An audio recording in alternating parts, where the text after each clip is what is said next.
Sorry I'm late. I just watched Craven. That's not really an excuse. I shouldn't have did that. Hi, I'm Austin, and this is Late Starters, the video game.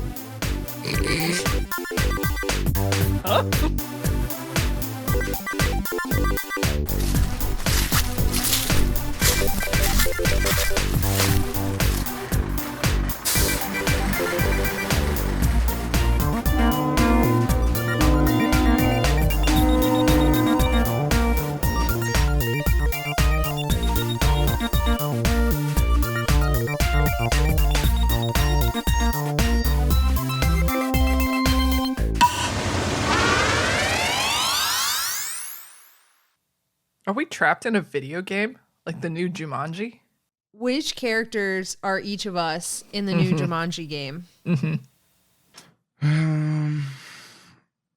I am the tiger. What? Is there a tiger? No. I haven't seen the new Jumanji game. Okay. So what we would have to do is pick the character that we're most like before they get trapped in the game and get the adult person's bodies. Okay. So none of us get to be Karen Gillan. Because she's too cool. Mm-hmm. We're not cool. Yeah. I think I'm the nerdy kid with glasses. I think I'm the Rock. Is that how this works? No, that was specifically not. Specifically exactly the opposite of what Tim just said. Okay, then I'm going back to the tiger. Alex is the cheerleader. Yeah, see, I fucking knew that I was because of the way Austin fucking because of the way you talk. Why? Yeah, because of the way. Yeah. Why? I think Austin should be the cheerleader. You do it. You like lean into it so hard right after anybody calls you out for it. I think Austin should be the cheerleader. All right, which one are me and Kaycie? I don't even know them. I've seen the first Jumanji remake. I don't remember. There's a football player, I think. Isn't there a football player? It's Cameron. It's Cameron. Yeah, Kaycie is definitely the football player. Yeah, for sure. And then I'm the other one. I'm the Rock. I'm the recap. Okay, so, you know when you start remembering stuff at pretty much the worst possible time because the stuff you're remembering isn't, like, super good and super conducive to the situation that you're in, and it's really, really distracting, and it's kind of a life or death situation, because, you know, just wondering, just out of curiosity. Anyway, the battle kept on.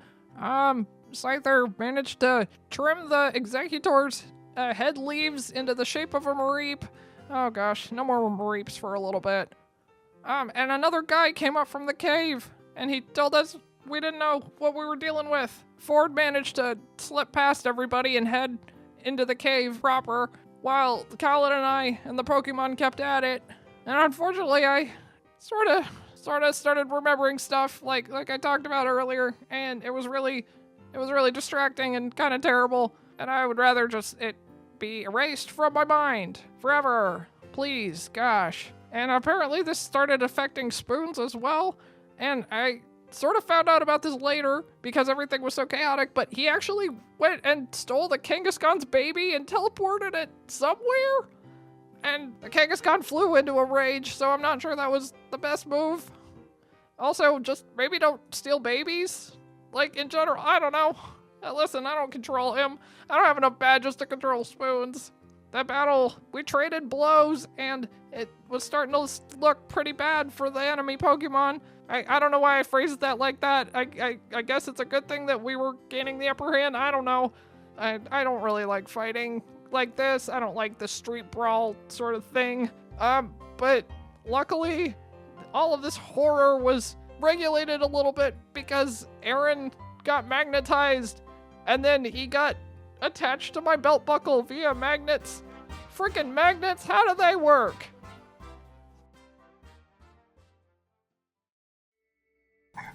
Flash! Young Victor hears. Overcome whatever life throws your way, Victor. As soon as Victor looks up, his vision is filled with a huge, balled-up white fist that hits him in his already bruised nose, and he falls And as he looks up and sees the sky right before he hits the ground, flash! Back into initiative. This agent is scrambling away from Chonks, who has just scratched its back, revealing blood from inside its body. Fucking wordsmith. Goddamn Matt Mercer over here. As the energy crackles from above, atop of Pidgey, Pichu is up. Pichu, having just seen what happened to Aaron, who got electrified, scurries over to right over top of this guy in the cave and says, "Do you know what happens to a toad when it gets hit by lightning?" The same thing that happens to everything else. He says, they get... As he gets shocked. And then he's unconscious. He doesn't... I just think Pichu's like, like, you know when like really tiny dogs get really upset and they like scramble along the door and they're not like really doing anything, but like whatever that barrier is, they're just kind of like running back and forth and you just hear like the that's how I imagine Pichu is on top of this cave. Just like you hear the like as like she's running back and forth, and then she gets right over top of this guy and just does the like, and then like right down into this guy and just gets him. His eyes are swirled as he falls to the ground, and the Pokemon look at him surprised, now seeing that both of their trainers are out.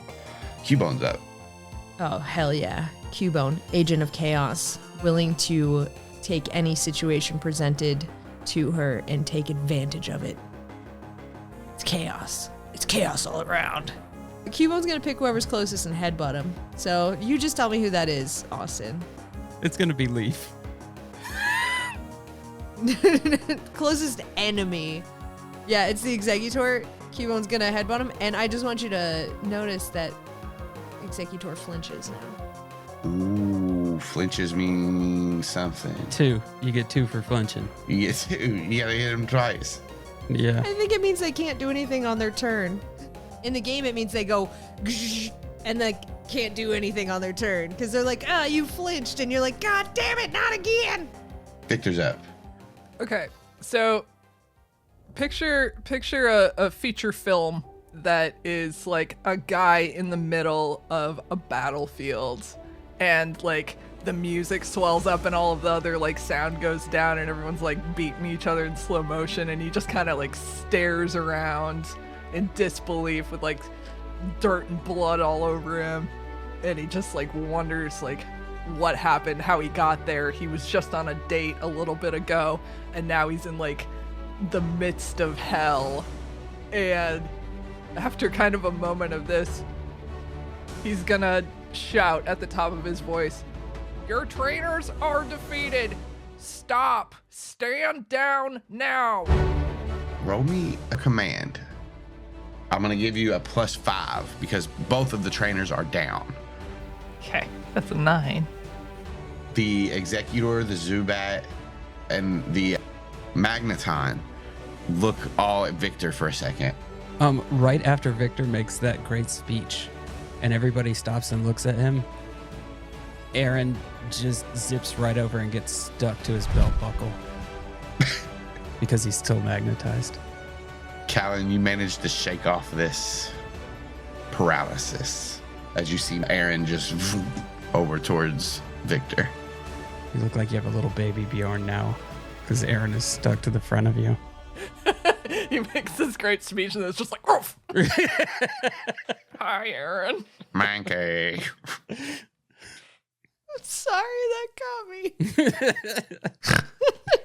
And Mankey just sounds so done with this. It's just like, what the fuck? Why?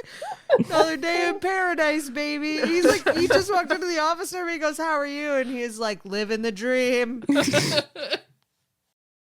Okay, sorry. What are we? How are we? What are we doing? Calyn's gonna run into the cave. Why not? Balls to the wall, motherfucker. Let's do the bad thing. You run into the cave. Growlithe waits for just a second, and seeing that all of the Pokemon are looking at Victor, she watches the executor as she walks past him, following Calynn. Ford, you are in this cave now. Okay, so you said I see a staircase going up. Mm-hmm. And can I see anything that's up at the top of the staircase now that I'm further in? They have their little base camp of operations at the top of these steps. And there seems to be a curtain hanging at the very top, like within an entrance. There's also like wires and like these huge, like crane looking things. Can I walk up and peek behind the curtain? I'll say, yeah, you start to walk up there and you get to the curtain. And as you peek behind, we're going to go back to the battle real quick. Okay. The Executor and the Zubat, as they look at Victor, they slowly move towards their trainers and start to try to gather him up. The Zubat flutters down and hits one of the buttons on the Pokeball, and the Kangaskhan returns. The Magneton looks around and floats down in front of him, and it seems to like try to position itself in between those two Pokemon, the trainers, and everybody else. But they don't seem to be attacking anymore. So with that being said, Pidgey is up next. Does Pidgey want to attack? I don't think Pidgey takes like an actual hit on the Zubat at this point. I think he does kind of like a flyby and just kind of like slaps the Zubat with his wing. And it's just, it's not like to do any damage. It's more of a just like fucking watching you. Mind yourself. That being said, can Pidgey hold the turn if the Zubat starts attacking again to do it? Yeah, so that's kind of what it is. It's just like the threat, I'm watching you, don't do any stupid shit. And then if he does stupid shit, then Pidgey will take care of business. And then the next round of Pokemon pretty much is all of your alls. Mine too will wander into the cave, but never break eye contact the entire time. Well, actually, only Posey does that. Aaron is staring directly from Victor's belt buckle, making eye contact at everybody. Like a fucking fanny pack full of ravioli. Yeah. Wait, is he facing Victor or is he No, facing he's facing out. He's facing out. So it looks like I have to draw this. Yeah, the stomach I from hate Total this Recall so much. is what I was thinking. Victor just opens his shirt and there's Mankey right there. Like flashes Aaron at people like Oh my god. An outward facing. It's like the little baby in The Hangover. an outward facing Mankey. Oh my god, so upsetting. It's so sad. And Mankey's so resigned to this. Like Mankey's being dragged around on Victor's belt buckle. It's just like, yeah. He definitely has like a Danny DeVito voice in my So I started blasting. He's just gonna he's gonna be in the belt buckle and you're gonna flash your fucking Aaron at people and he's gonna hold up one of the eggheads of the Executor and be like, can I offer you an egg in these trying times? Oh my god. Madness. My face hurts. Victor, is there anything else you want to do?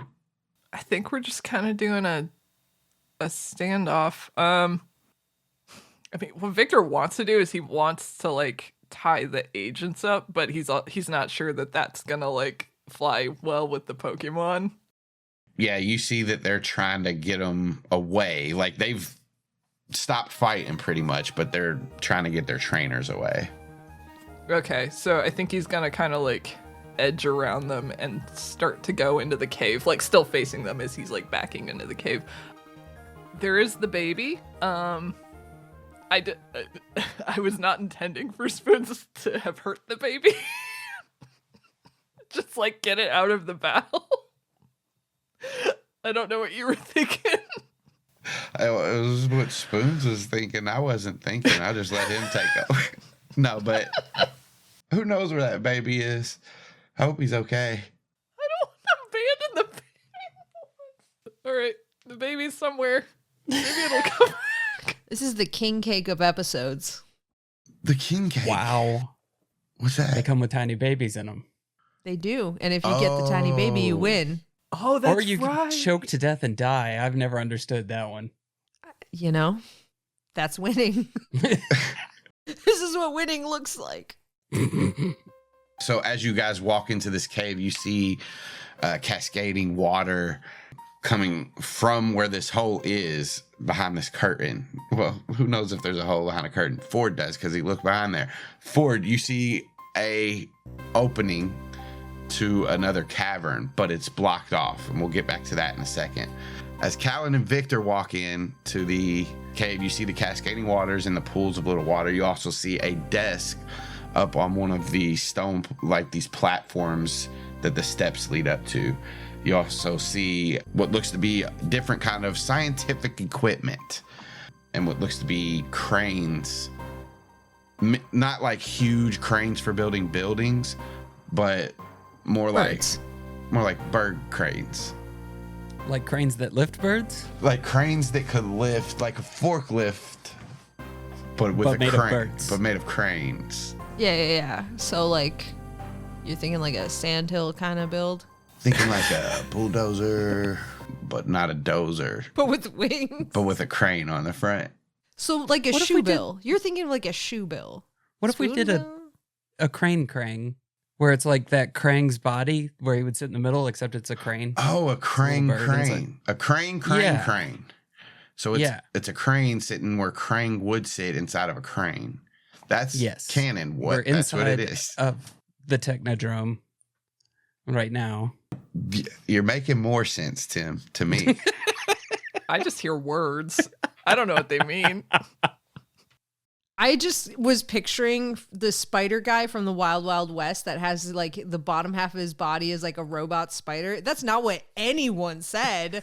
That's just what I'm picturing. I've heard more about Wild Wild West from Alex Yeah. from yeah, anybody it's like, than in my whole I life. promise you, it is her most referenced movie.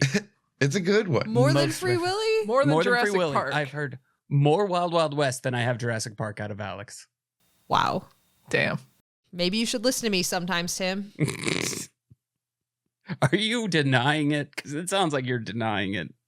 I think I speak more on Free Willy, Lord of the Rings, and I'll at least say those two more than Wild Wild West. Occasionally, though, I'll get on Fly Away Home kick.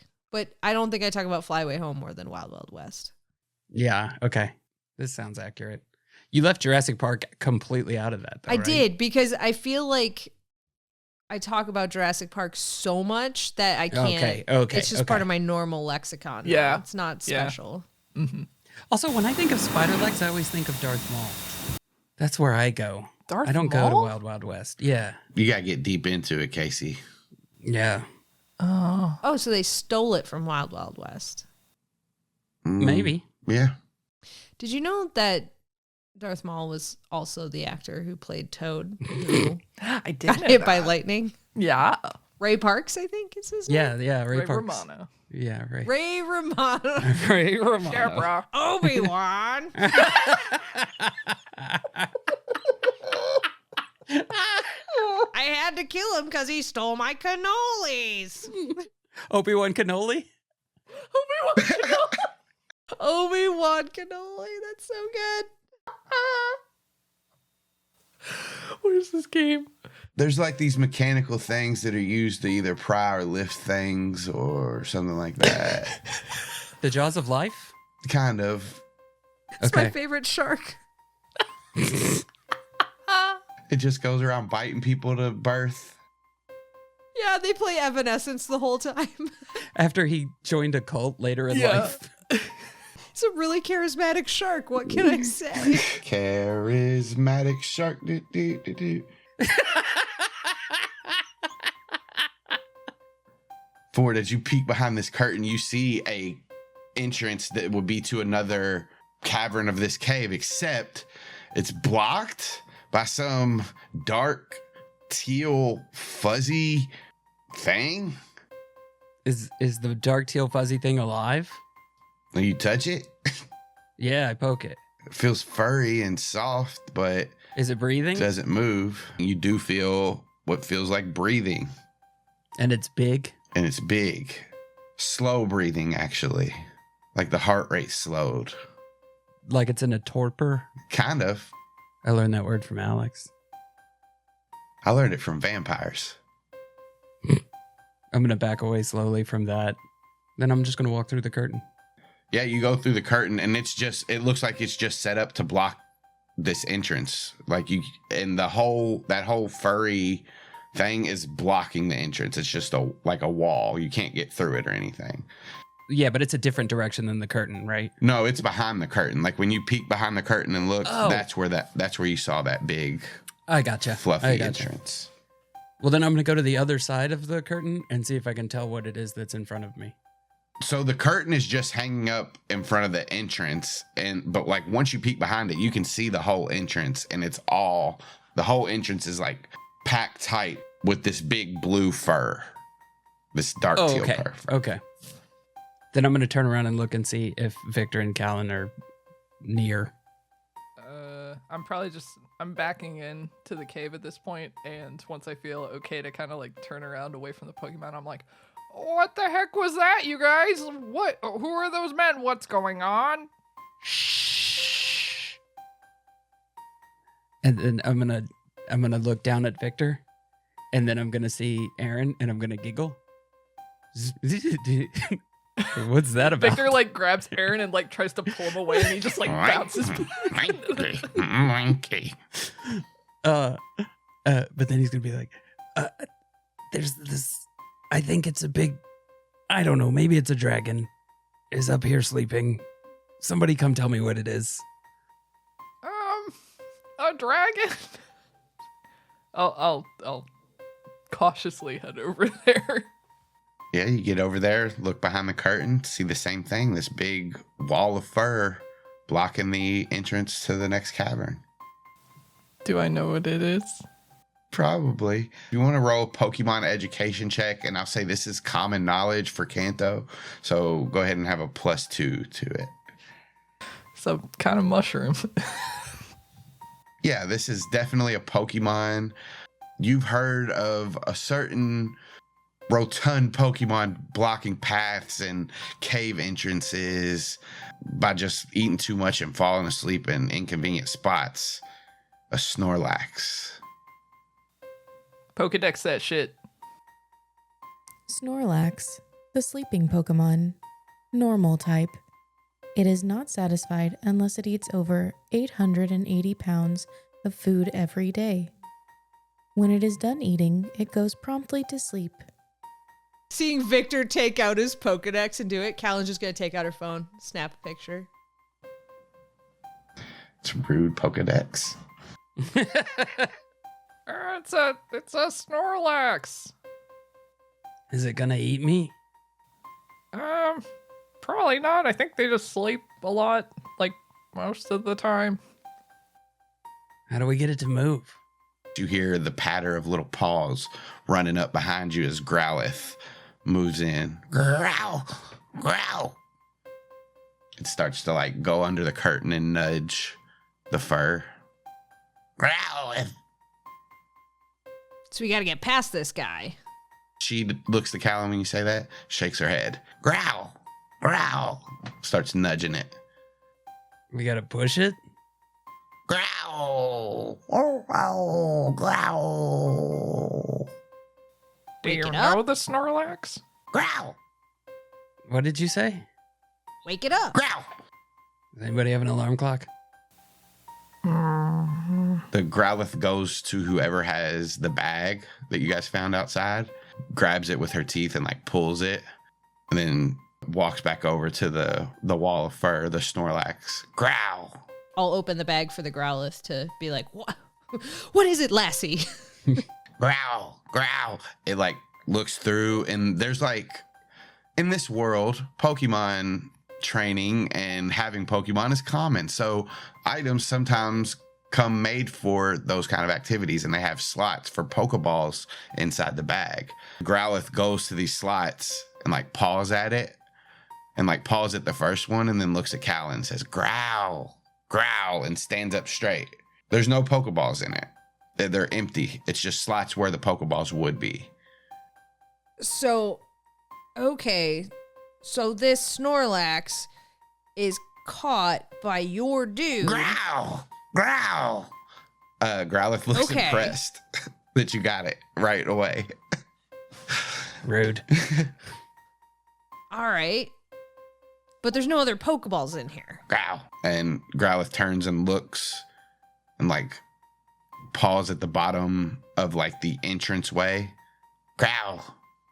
Well, I go over and look down there to see if I can see a Pokeball. Roll me a perception. Okay. 11. You look exactly where she's pawing, and the first thing you find as you like examining a little bit closer is that it's almost like airtight how close this Snorlax is filling up this entranceway. You couldn't squeeze through there. It would be hard to like even fit like a piece of paper underneath or through this way. But exactly where the Growlithe is pawing, there's nothing that seems to be out of place there other than that, which you kind of deduce that she's not exactly trying to tell you something about this spot. Roll me an intuition check for it. You know that she's not exactly pointing to this spot. There's something else that she's trying to communicate, but you can't. Can I help with that? Yeah. Let me help you with that. What's my intuition is a great question that I should have asked before this moment. 2. So Ford re-rolls it and then adds 2 more dice to it. 2 more D6s. He's nuts. Garganackle these nuts. I think what we said last time on like we figured this out is that you add to the score. So you add the amount of dice that you roll to the score. So it will be Okay, so I don't re-roll, I just roll 2d6. Rude and useless. Does it make a big difference going from 4 to 6? Sometimes it can. It depends on how hard the check. It's all. So not this time. So we've worked so hard this time that's what Tim for was nothing. Yeah. This time it does. I'm assuming that there's something on the other side. That's what of she's the trying to. Snorlax. She's trying to get. Okay. All right. Is there air gap above the Snorlax? It's completely sealed. This whole entrance. Can I go look at the desk and shit? Yeah. And can I just roll a Pokemon education to see if I would know anything about, like, because I, Alex, know the thing that you gotta do, but like, I don't know that Calynn would. Yeah, you can roll. Perception for Victor and Pokemon education for Calynn. Victor, so as you're like looking through the desk and all of these items that are on the desk, what you find of note is there are some tablets that are encrypted that right now, right here, you don't have any way to get into them. But you know some people, you know some things. If you had some time with these, you might be able to figure them out or give them to somebody that could. And then there are 2 Silphco security badges.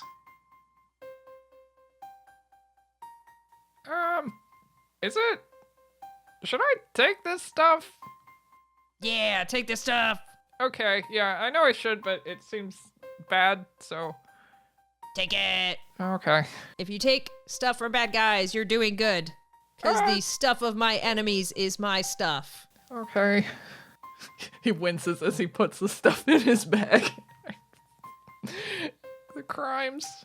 And as you take that the tablet off and put it in the bag, you do see there's a file, like a manila folder, and inside it, on the front of it, it has just top secret on it. And then you unfold it, and all of the information in it is redacted except for the top title that says Moonstone Project.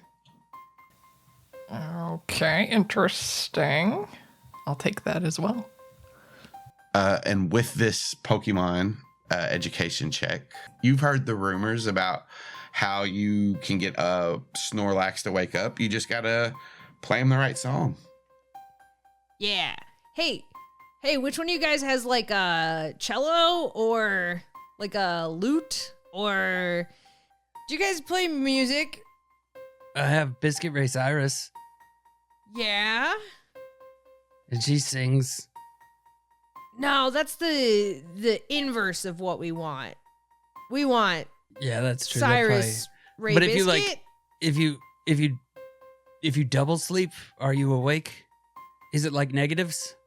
No. I think we had to play Sandstorm for this thing. Like the song they play at all the sporting events? Yeah. Yeah, when the Sandshrew do the thing on the field as like a cheer That's type the thing. one. Ford, when you all are talking about singing, your Biscuit Ray Cyrus Pokeball is shaking. Like, Aw. Anyways, do you guys got any cool instruments or anything? I have a ukulele, but it's back in my grandma's house. Oh! Becca said something about a flute. She used to play flute. Get Becca. I mean, she's probably asleep. Wake her up. Maybe I can call her. Come on. Is it bad to call right after a date? No, especially right now when we need the thing. Okay. This feels a little clingy, but okay. Well, I'll just tell her what's going on. I'm gonna try and call her. the phone ring, and on the first ring, she picks up. Victor, I was just about to write you. Hi. Oh, you were? Yeah. That's cool. I was going to call you, but I didn't know if it was too late or not. Oh, wow. I had the same thought, but that makes me feel really, really good. Hey, well, first of all, he kind of like wanders away from Calynn and like over into a corner. He's like, I had a really She is good time. creeping so hard on you right now. It was really fun tonight. I had a really good time. Me too. Best time I've had in a long time. Yeah, me too.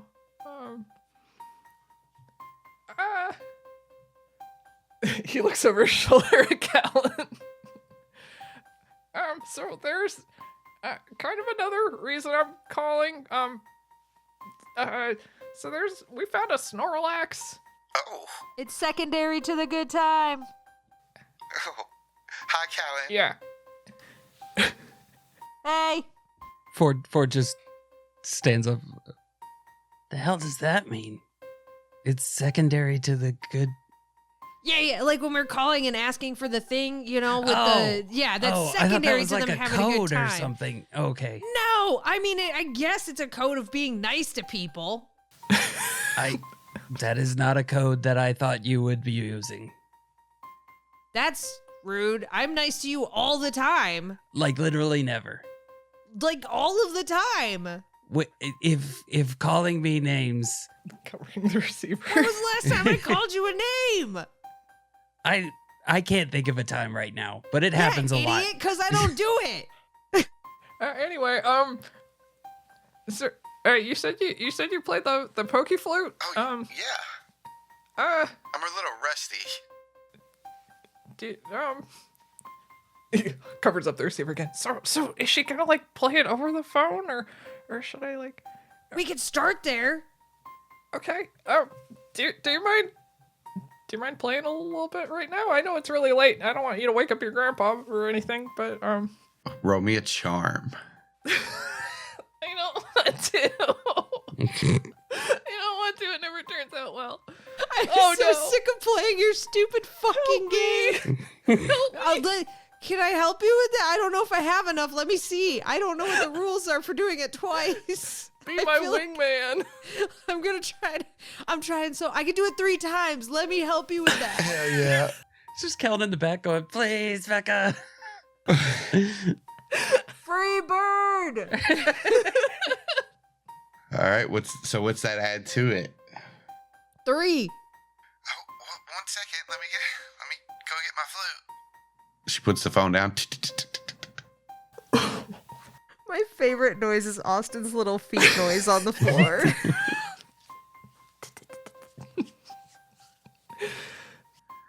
Growlithe, growl, growl.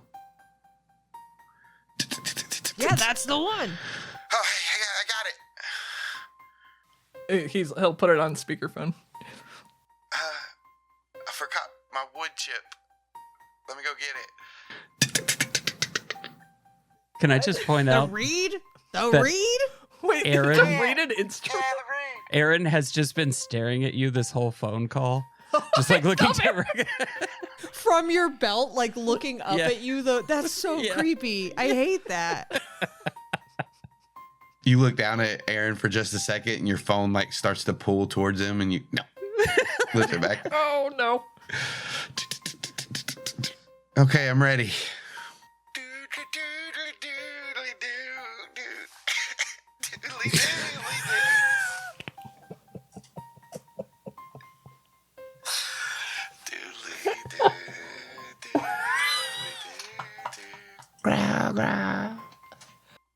And that was the classic Doodly Doo by Austin Chadoin. As the song finishes, you all watch in anticipation. And then the fur wall shifts.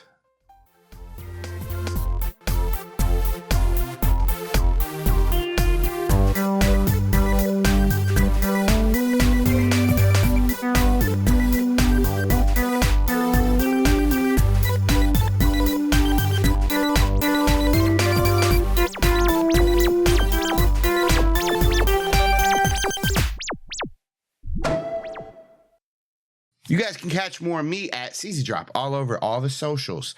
And if you like live plays, I run an Animorphs alternate universe TTRPG where a different group of idiot teenagers with the Death Wish gain the power to turn into any animal they can touch and go try to fight evil alien parasites that take over your brain and your life and your mom and your dad. And if you want to find all that, that's Dungeons and Dracon Beams. You can go to linktr.ee/CZ Drop. That's linktree/CZ Drop. Hi, I'm Kaycie. I do podcasts like Animorphs Anonymous and Hearse Girls. I also draw stuff on Art Corner, which is every third Tuesday of the month on twitch.tv/CZDrop. And I also draw stuff in the form of my webcomic B-Side You, which is a gay romance webcomic that takes place in the early 2000s. That is free to read at bsideyoucomic.com. It's also on Tapas and Webtoons. It is less free to read, but you get early access pages and bonus pages at patreon.com/KCD Studios if you want to help support me making my dreams. If you want to find me everywhere else on the internet, you can go to linktr.ee/KCD Studios. All right, bye. You can find me at horsegirls.club because I am learning how to become a horse girl. Spoiler, it's not going good. I'm not retaining a lot, but they're trying hard. You can find me across the internet at Alex and Birds. If you go to linktr.ee/Alex and Birds, you can find a list of many of the things I do. Not all of them, but at least the regular things like Animorphs Anonymous, which we've done all sorts of Apple Grant properties. And if you go to twitch.tv/Animorphs Anonymous, you can find us making people read it for the first time and giving their opinions on it. Notably at this time, a swan named Emily. You never know who else we're going to convince to read it. Also, Horse Girls, horsegirls.club. You can find Tim there too. We're training to be a horse girl. It's going super well. He's retaining a lot. We also do Dungeons and Dracon Beams, which Austin is the GM of. We're idiot teens with a death wish. He said that already, but I'm letting you know we're really, really fucking dumb. Guys, we're real idiots. We keep rolling nat ones. Late starters, that's this one. Welcome, you found it. Congratulations. Also, surprise, we do Surprise Attack Book Club, which drops in a bunch of different feeds, and it's great. When does it drop? We can't tell you that. It's a frickin' surprise. Also, things like Guild of Granddaughters. Check it out. If you want to help these three floundering, older than average trainers on their Pokemon journey, financially speaking, in exchange for goods and services, the form of character journals and stickers and I don't know what else, random shit that we do, you can go to the Late Starters Patreon. That's right, patreon.com/late starters. Come support our floundering trainers as they flounder their way through the Kanto region. Thanks in advance, buddy. You can start late, but at least you're starting.